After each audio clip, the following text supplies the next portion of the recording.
कुछ लोग ऐसे होते हैं जो जहाँ पे भी जाते हैं अपनी बेइज्जती का ठेका साथ लेके जाते हैं। आलिया भट्ट उस फरिश्त में पहले नंबर पर आती हैं। जहाँ भी जाती हैं कभी उनको प्रेसिडेंट का नाम नहीं पता होता, कहीं कांस में जाकर उन पर लाइटिंग नहीं हो रही होती और वहाँ पे ऐसे पोज देने लग जाती हैं। कभी कोई शो होस्ट करके अपनी इंसल्ट करवा लेती हैं। जहाँ पे भी जाती हैं कोई ना कोई नया पंगा करके आती हैं। अब रिसेंटली उन्हें समय रैना के शो में देखा गया है और वहाँ पे एज एक्सेप्टेड उनको बिल्कुल नहीं समझ आ रही थी कि वो किस तरह से चीजों के जवाब। आप सबकी तरह मैं भी आलिया भट्ट की बहुत बड़ी वाली फैन हूँ। इस वजह से मैंने जिंदगी में पहली मर्तबा समय रैना का शो देखा है। लिटरली मैं क्लिप्स वगैरह तो देख रही होती थी और मुझे उनकी कंट्रोवर्सी वगैरह भी पता थी, लेकिन जिंदगी में पहली मर्तबा आलिया की वजह से मैंने वो शो देखा और शो एंड होते होते मुझे आलिया पर तरस आ रहा था। लाइक शो का स्टार्ट आलिया को रोस्ट करने से होता है और शो का एंड आलिया को रोस्ट करने पर खत्म होता है। First of all, I can't believe you're here. Genuinely. Yeah, I'm kind of regretting it right now. मैंने भी किया था जिगरा देख के regret.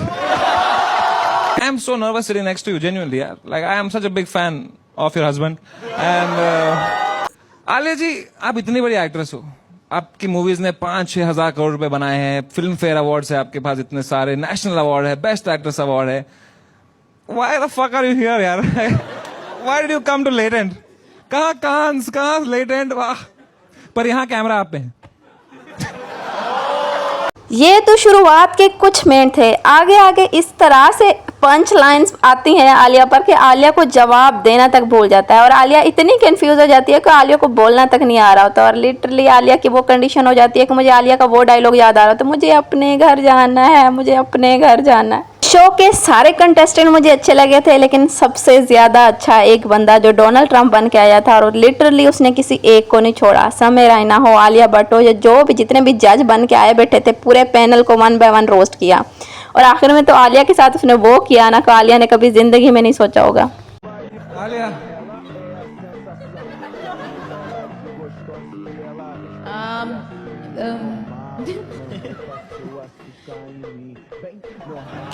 Somebody give her a script and a director. और जिसने ये शो देखा होगा ना उसको लग पता गया होगा कि इस पंच लाइन के बाद, इस रोस्ट के बाद आलिया ने जब तक ये बंदा रहे था 10-15 मिनट आलिया ने कोई बात ही नहीं की। इससे तो एटलीस्ट कोई बात नहीं की। फर्स्ट टाइम ऐसा था किसी शो में एक हीरोइन एक एक्ट्रेस के साथ ये हो रहा था। लाइक लिटरली लग नहीं रहा था कि कोई हीरोइन आई हुई है, ऐसा लग रहा था कि एक बंदा जो अपनी इंसल्ट करवाने आ गया, अपने आप को रोस्ट कराने आ गया। आलिया को पता नहीं था कि मुझे यहाँ पे स्क्रिप्ट साथ लेके आना चाहिए था, क्योंकि यहाँ पे आगे समय रैना का शो है। मैं चुप करके ऐसे कपिल शर्मा की तरह मुझे एक स्पेशल प्रोटोकॉल नहीं मिलेगा या फिर इस तरह से नहीं होगा कि मैं आपका दीवाना हूँ, ये इस तरह के डायलॉग्स नहीं मारे जाएंगे। आलिया बगैर स्क्रिप्ट के आके शायद जिंदगी की सबसे बड़ी मिस्टेक करके आई है और इस तरह से दोबारा वो किसी शो में नहीं जाएगी। आलिया के साथ इसकी अल्फा की को स्टार भी आई थी शर्वरी और लिटरली इस बंदी को मैं बहुत कम जानती थी, लेकिन इस शो के बाद मैं इसकी फैन हो चुकी हूँ क्योंकि इसने अच्छे खासे जोक क्रिएट किए थे और ये बहुत फनी थी। इसकी कॉमेडी, इसकी कॉमेडिक डायलॉग से वाकई में इंप्रेस हो गई थी। और आलिया जहाँ पे और कुछ तो ऐसे डायलॉग थे जिसमें आलिया को समझ नहीं आ रही थी, वो आलिया को एक्सप्लेन कर करके दे रही थी। हिंदी में बोल लीजिए, थोड़ा समझ नहीं आ रहा। आलिया जी ट्राई कर लो, ट्राई करो, हिंदी वाला ट्राई करो प्लीज। आपको आपका एटीट्यूड बहुत ही अच्छा है। Thank you ma'am. बहुत ही मस्त है। Thank you. एक नंबर। Thank you ma'am. चल बनता है। अब ये दोनों सेम मोहल्ले में गांजा फूकेंगे।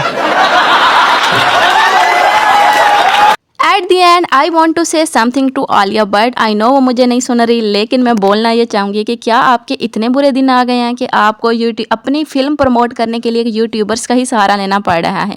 This is the first ever promotion जो कि रिकॉर्ड हो के अब आई है। तो सबसे पहले ये वो प्रमोशन थी जो आलिया ने इस शो पे की थी। उसके बाद हमने आलिया को काफ़ी यूट्यूबर्स के साथ भी देखा, तो इट्स मीन दैट कि ये लोग जानते हैं कि यूट्यूबर्स की क्या वर्थ है और यूट्यूबर्स का हमारी शो प्रमोट या मूवी प्रमोट करने में कितना रोल हो सकता है। That's it for today's video. आप लोग बताएं किसने आलिया का ये न्यू समय रैना का ये न्यू एपिसोड देखा है और क्या आपको भी लगा कि आलिया को ऐसे शोज में नहीं आना चाहिए या फिर प्रॉपर स्क्रिप्ट के साथ आना चाहिए। That's it for today's video. Allah Hafiz. Yeah, I think you have a beautiful voice and you must continue singing and you must continue emitting all that sunshine.